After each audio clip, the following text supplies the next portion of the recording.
Hello friends, geography by Vidyashankar में आप सबका स्वागत है।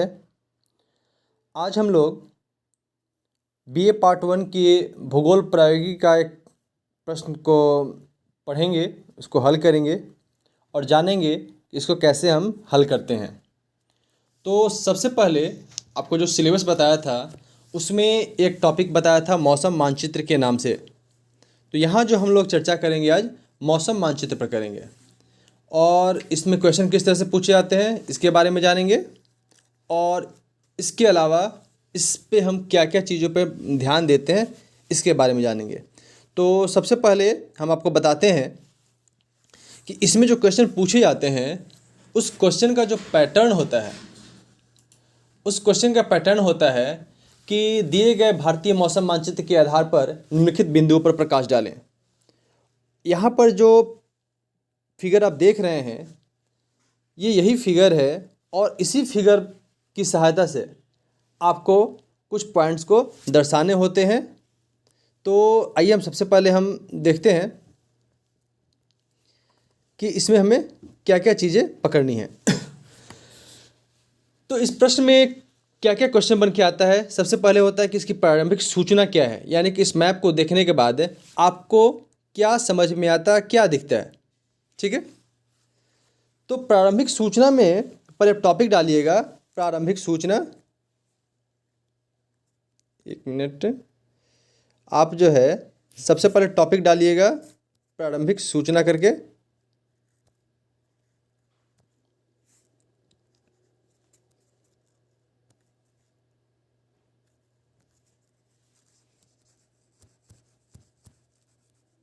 प्रारंभिक सूचना, एक मिनट, ये अच्छे से दिख नहीं रहा होगा आप लोगों को।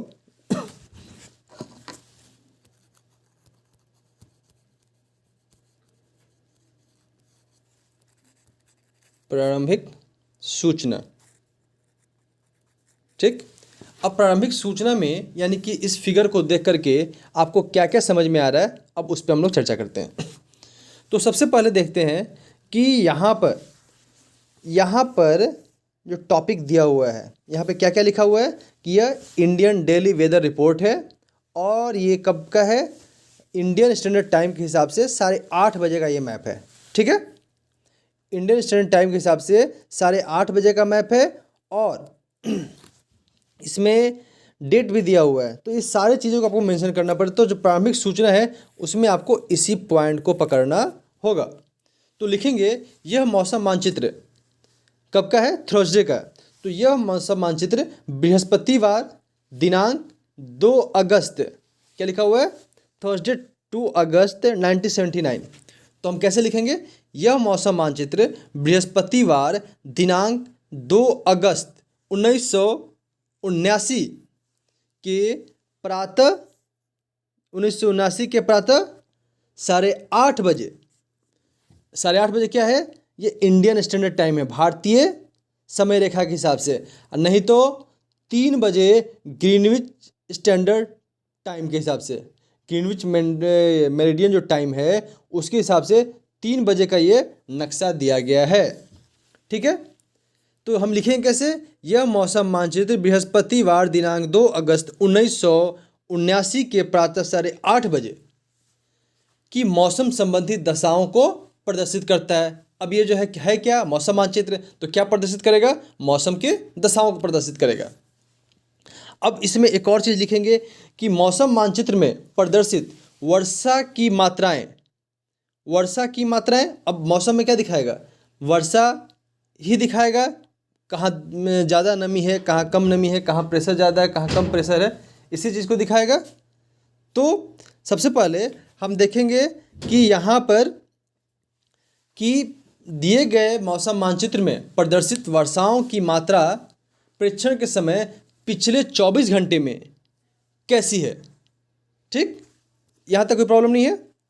बस इतना कर करके आपका जो प्रारंभिक सूचना है वो समाप्त हो जाता है। अब आते हैं हम सेकंड पॉइंट पे, जो क्वेश्चन जिससे निकल करके सामने आते हैं।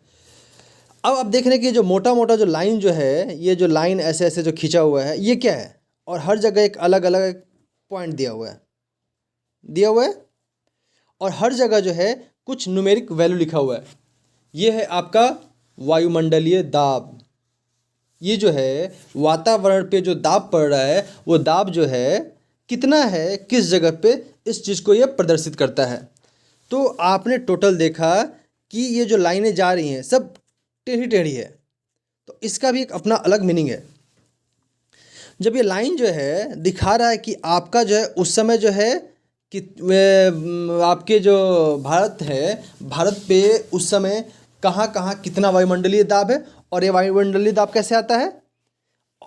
ये वायुमंडलीय दाब जो है ये मेन आपको जो हवाएं चलती हैं इसी दाब के ऊपर चलती हैं। अब कैसे चलती हैं, जहाँ पर वायुमंडलीय दाब कम होगी और जहाँ पे वायुमंडलीय दाब ज़्यादा होगी, यानी जहाँ पे वायुमंडलीय दाब कम होगी मतलब कि वहाँ पे जो हवाएं क्या हैं, ऊपर की ओर उठ रही हैं। जब हवाएं ऊपर उठेंगी तभी तो आपकी वहाँ पे वायुमंडलीय दाब कम होगी, और वायुमंडलीय दाब ज़्यादा होने का मतलब कि धरातल पे जो हवाएं आ रही हैं ऊपर से, जितना हवा पहले से थी वहाँ पर और ऊपर से हवाएं आ रही हैं। तो जहाँ पे हवा कम होगी और जहाँ पे हवा ज़्यादा होगी, हवाएं कैसे चलेंगी, जहाँ पे प्रेशर कम होगा उधर की ओर बढ़ेंगी। कहाँ से, जहाँ पे प्रेशर ज़्यादा होगा। तो ये जब स्थिति बनती है तभी आपके हवाएं चलना प्रारंभ कर देती हैं। तो वायुमंडलीय दाब का भी बहुत बड़ा रोल होता है आपके मौसम के परिवर्तन में। तो सेकंड जो पॉइंट आता है वायुमंडलीय दाब, क्या आता है, वायुमंडलीय दाब। ठीक है, अब देखिए वायुमंडलीय दाब में हम क्या लिखेंगे, तो इसमें क्या क्या हमें समझ में आ रहा है। इसमें हमें समझ में आ रहा है कि इस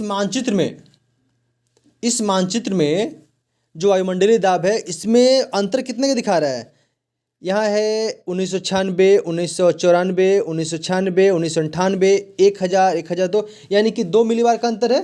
तो लिखेंगे हम इस मानचित्र में 2 मिलीबार के अंतराल पर, इस मानचित्र में 2 मिलीबार के अंतराल पर खींची गई समदाब रेखाओं के द्वारा, ये जो है 2 मिलीबार के अंतराल पर खींची गई समदाब रेखाओं के द्वारा मिनिमम कितना है, 994। तो 994 मिलीबार से 1008 मिलीबार तक का वायुमंडलीय दाब प्रदर्शित किया गया है। यानी इस पिक्चर से पूछा जाए कि आपका एक नॉर्मल जो पॉइंट लिखना हो कि वायुमंडलीय दाब यहाँ पे क्या शो कर रहा है, तो हम बताएंगे कि इस मानचित्र में 2 मिलीबार के अंतराल पर खींची गई समदाब रेखाएं, यानी कि जो भी रेखाएं हैं वो समान दाब को दिखा रही हैं। ये जब 1000 मिलीबार की जो रेखा है वो रेगुलर चल रही है, तो जहाँ जहाँ जा रही है वो सब जगह दाब जो है समान है। नहीं तो अगर ये सीधी खींचती, अगर सीधी होती तो सीधी खींच जाती है, सीधी नहीं खींची गई है। तो इस मानचित्र में 2 मिलीबार के अंतराल पर खींची गई समदाब रेखाओं के द्वारा 994 मिलीबार से, सबसे मिनिमम क्या है, 994 मिलीबार से 1008 मिलीबार तक का वायुमंडलीय दाब प्रदर्शित किया गया है। ठीक, यहाँ तक कोई दिक्कत नहीं है। अब दूसरा जो है इसमें और पॉइंट लिखना होगा कि इस मानचित्र में दो तरह की वायुमंडलीय दाब हैं। एक है उच्च वायुमंडलीय दाब और दूसरा लो होगा, क्योंकि जहाँ पे 994 है वहाँ क्या बनेगा, वहाँ लो प्रेशर बनेगा, और जहाँ पे एच है यानी कि हाई, जहाँ 1002, 1008 वो सब क्या बनेगा, हाई प्रेशर। यानी कि जो हवाएं हैं वो आपको पौन में से बताएंगे कि जो हवाएं हैं हाई प्रेशर बेल्ट से लो प्रेशर की बेल्ट की तरफ चलेंगी। ठीक है, अब इसमें आपको एक और इंडिकेट करना होगा कि हवाएं ये कहाँ पे लो प्रेशर बेल्ट बन रही है और कहाँ पे हाई प्रेशर बेल्ट बन रही है, तो इसको भी आपको जो है दिखाना पड़ेगा। तो दिखाने के लिए क्या करना होगा, कहना पड़ेगा कि उत्तरी पश्चिमी अफगानिस्तान, ये जो पोर्शन जो है आपका क्या है, उत्तर, ये जो पोर्शन जो है क्या है, उत्तर, ये उत्तर साइड हो गया और ये पश्चिम साइड, यानी कि उत्तर पश्चिम अफगानिस्तान पर 1002 मिलीबार, वहाँ कितना था, यहाँ कितना है, 1002 मिलीबार की समदाब रेखाएं से सीमांकित की गई हैं। यहाँ पे कितना है, 1002 है। और दूसरा उच्च दाब क्षेत्र कहाँ है, यहाँ पे है। दूसरा जो उच्च दाब क्षेत्र है वो है दक्षिण अरब सागर के दक्षिण पूर्वी बंगाल की खाड़ी तक विस्तृत है। अब देखिए, आपको हम जो है दो चीज़ें बताएं, एक बताएं अरब सागर और दूसरा बंगाल की खाड़ी भी बता रहे हैं। और बंगाल की खाड़ी का कौन सा पार्ट? दक्षिण और पूरब। तो ये जो बेल्ट है, जो 1008 जो है यहाँ से चल करके और यहाँ तक जा रहा है ना, तो इस दोनों चीज़ों को हम इंडिकेट कर रहे हैं। तो हम क्या लिख रहे हैं कि उच्च दाब क्षेत्र दक्षिण अरब सागर से दक्षिण पश्चिम बंगाल की खाड़ी तक विस्तृत है। और यहाँ पर जो रेखाएं हैं वो कितनी हैं? 1008 मिलीबार की समदाब रेखाएं इस क्षेत्र की उत्तरी सीमा से बह रही हैं। ये किधर से बह रही हैं?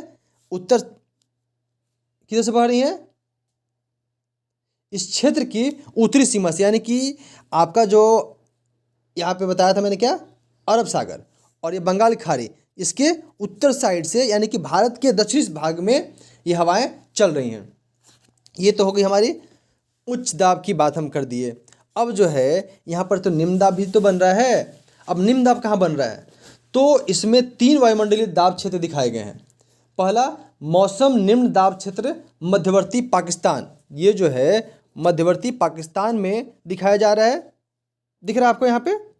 दूसरा जो है, और यहाँ है कितना, यहाँ पर मध्यवर्ती जो पाकिस्तान का जो भाग है, जो ये जैकोबाबाद के नाम से जाना जाता है, यहाँ पर है। दूसरा कहाँ है? 994 यहाँ बन रहा है, इसलिए यहाँ पर लो दिखाया गया है। फिर जो है 996 कहाँ दिखाया गया है? दूसरा जो निम्न दाब है वो उत्तरी पूर्वी उड़ीसा, ये जो है उत्तरी पूर्वी उड़ीसा के पास जो है आपका दूसरा जो लो निम्न दाब का जो बेल्ट है वो दिखाया गया है। और तीसरा जो है दक्षिणी पश्चिमी उत्तर प्रदेश में भी आपका जो है निम्न दाब का बेल्ट दिखाया गया है। वो कितना है? 996 मिलीबार का। ठीक है, तो इसी चीज़ को आपको उतार देना है। तो हमने हाई प्रेशर भी देख लिया, लो प्रेशर भी देख लिया चित्र की मदद से। अब देखिए, तो यहाँ पे हम लोग पवन की दिशा देख रहे हैं। तो पवन की जो दिशा है वो कैसे है? जिस साइड में आपको बादल के साथ, यानी कि ये आपका, एक मिनट, ये आपका बादल है और बादल के साथ जब ऐसे जो लाइन बनी हुई है, तो इसका मतलब कि हमारी जो पवन जो है किधर जा रही है? अगर ये ऐसे बना हुआ तो इसको क्या बोलेंगे? हमारी पवन जो है पूर्वी उत्तर यानी कि पूर्वोत्तर तरफ बह रही हैं। तो अभी का जो ये दिख दिए, ये क्या बोलते हैं इसको, जो मैप है, उस मैप में दिखा रहा है कि मानचित्र में प्रदर्शित पवनें वर्षाकालीन दक्षिणी पश्चिमी मानसून, यानी कि ये जो मानसून जो है, ये दक्षिणी पश्चिमी जो मानसून है कि जो पवनों की दिशा सही निरूपित करती है। यानी कि आपका ये जो है, ये क्या है? दक्षिणी और पश्चिमी जो मानसून है, यही मानसून को दिखा रहा है। इसमें पश्चिमी तट मतलब ये आपका पश्चिमी तट हो गया पूरा। पश्चिमी तट मध्य प्रद्वीपीय भारत, यानी कि पश्चिमी तट और ये मध्य प्रद्वीपीय भारत। प्रद्वीपीय भारत कितने बोलते हैं? इसको प्रद्वीपीय भारत बोलते हैं। इसका मध्य प्रद्वीपीय भारत में पवनों की दिशा मुख्यतः पश्चिमी है, यानी कि जो भी हवा है वो क्या है? पश्चिमी है। पूर्वी तट, ये हो गया आपका पूर्वी तट तथा बंगाल की खाड़ी में मानसून पवनों की दिशा दक्षिण पश्चिमी है, यानी कि आपको यहाँ से अच्छे से दिख नहीं रहा होगा। अभी देखिए, यहाँ पर जो हवाएं हैं वो दक्षिण और पश्चिम, यानी कि दक्षिण से ऐसे आ रही है और ऐसे जा रही है। तो आपकी हवाएं कैसे हैं? लगभग ऐसे हैं। तो आपकी जो हवाएं हैं वो दक्षिण पश्चिमी हैं। और यहाँ पर उत्तर भारत में इन पवनों की दिशा पूर्वी हो गई है। ऊपर जाके क्या होगी? ये हवाएं किधर चल रही हैं? पूरब की तरफ चल रही हैं। लेकिन देख रहे हैं हर जगह जो है ये हवाएं अपना रुख बदल दे रही हैं। क्यों? क्योंकि यहाँ पर जो ये रेखाएं हैं, समदाब रेखाएं जो दिखाई गई हैं, वो हर जगह जो है चेंज कर दे रही हैं। जैसे मान लीजिए कि यहाँ पे आपका 1004 मिलीबार की जो रेखाएं यहाँ से ऐसे जा कर के फिर यहाँ तक चली जा रही हैं।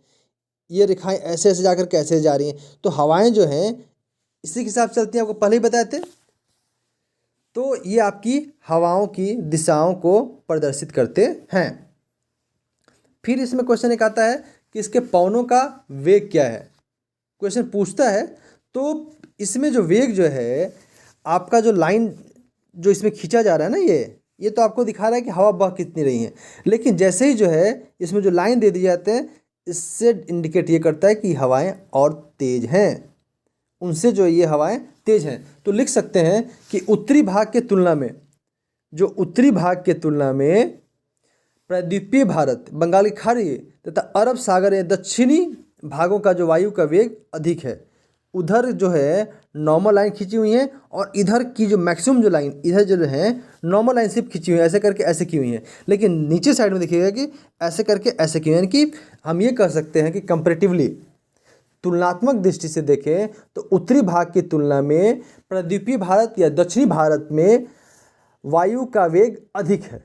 ठीक, इससे हमारा काम चल जाएगा। अब हम नेक्स्ट पॉइंट पे आते हैं, आकाश की दशा। क्वेश्चन पूछा जाता है कि आकाश की दशा के बारे में बताइए। तो यहाँ भी हम लिखेंगे कि प्रायद्वीपीय भारत के अधिकांश मौसम केंद्रों पर आकाश मेघाच्छन्न है। आप देख रहे हैं हर एक जगह जो है बादल बने हुए हैं। बादल को क्या इंडिकेट करता है, ये सर्किल जो है, जो ब्लैक सर्किल है वो, या फिर जो वाइट सर्किल जो है लेकिन अंदर वाइट दिख रहा है, उस दोनों का अलग अलग मीनिंग है। तो सबसे पहले ये पूछ रहा है कि आकाश की दशा बताइए। तो सबसे पहले हम क्या दिखाएंगे कि बादल की मात्रा कैसी है। तो भारत के अधिकांश मौसम केंद्रों पर आकाश मेघाच्छन्न है, यानी कि बादल छाई हुई है। अब जो है जब मैप के बारे में बता रहे हैं तो लोकेशन को भी आपको जानना चाहिए। तो साउथ की तरफ देखेंगे तो मदुराई, तिरुचिरापल्ली, मद्रास, ये जितने भी हैं एरिया जो है, ये आते आते नेल्लौर, आसनसोल, ढाका होते हुए इम्फाल, ये पूरा जो है आपको क्या दिख रहा है, पूरा का पूरा जो है केंद्रों पर 7/8 भाग में, यानी कि अगर 8 भाग है उसमें 7 भागों में जो है आपके बादल छाए हुए हैं। लेकिन वही जो है इस साइड की बात करें, चटगांव हो गया, जमशेदपुर हो गया, गया, लखनऊ, रांची, इधर जो है बहुत कम बादल है, यानी कि 4 भाग में 3 भाग में आपके बादल हैं, बाकी जगह नहीं है। तो इसके अलावा जो समस्त जो देश हैं उसमें से केवल डाल्टनगंज, ये बीच वाला पोर्शन देख रहे हैं, डाल्टनगंज, झालवाड़ा, उदयपुर, बरेली, ऐसे 4-5 केंद्र ऐसे हैं जहाँ पे कोई बादल नहीं दिख रहे हैं। ठीक है, तो इस चीज़ को आपको लिखना होगा कि जो लोकेशन पे आपके ज़्यादा बादल हैं, जिस लोकेशन पे कम बादल हैं, और कहाँ पे बादल नहीं दिख रहे हैं, उस चीज़ों को आपको इसमें सिर्फ इंडिकेट करना है। अब जो है मेघों की जो वायुमंडलीय परिघटनाएं इसकी क्या है, तो इसमें देखिए ये लिखना होगा कि किस किस लोकेशन पे हवाएं ज़्यादा चल रही हैं, कहाँ कम चल रही हैं, कहाँ पे बारिश होने के समय, तो जहाँ पे ब्लैक ज़्यादा है, डार्क है, या वहाँ पे मान लीजिए कि बहुत ही ज़्यादा बारिश होगी। तो लिख सकते हैं कि वैसे पोर्शन जहाँ पर हवाएं का रुख जो है, देखिए कि महासागर से या सागर से होकर के जो हवाएं चल रही हैं वहाँ पे नमी ज़्यादा है, तो वहाँ पे बारिश ज़्यादा होने की संभावना है। फिर आता है एक अलग टॉपिक आ जाता है वर्षण। तो ये हम तो मेघ की दशा बताया ना कि बारिश हो रहा है या नहीं हो रहा है, इससे मतलब नहीं, अभी जो है ना हमारा मेघ दिखा क्या रहा है उसके बारे में हम लोग चर्चा किए। नेक्स्ट पॉइंट आ जाता है वर्षण।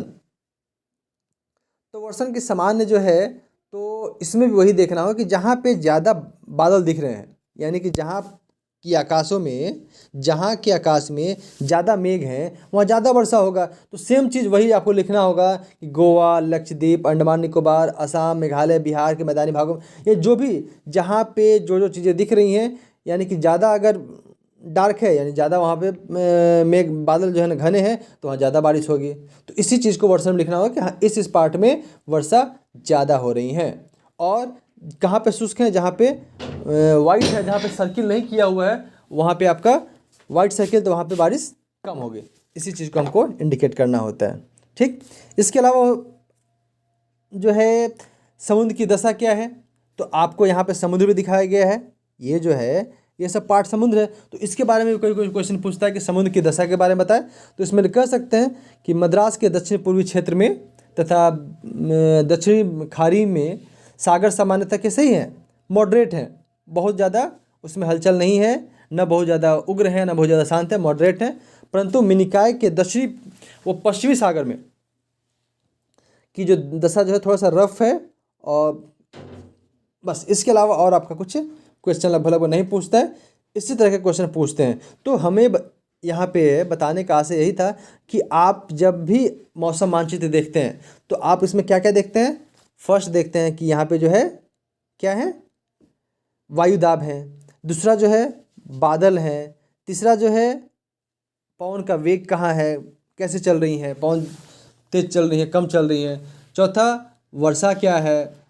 ठीक, इसी तरह के क्वेश्चंस जो है पूछता है। और सबसे पहले इसका भी बहुत अहम रोल है कि सबसे पहले जो है इसकी प्रारंभिक सूचना देते हैं कि आखिर ये मैप है कहाँ का। तो ये कहाँ का है, ये भारत का मैप है, इस चीज़ को हम लोग को दिखाना होता है। ठीक है, तो हमें लगता है कि जो चीज़ हम समझाना चाहते हैं हम लोग समझ चुके हैं। अब अगले क्लास में अगले टॉपिक के साथ हम आएंगे।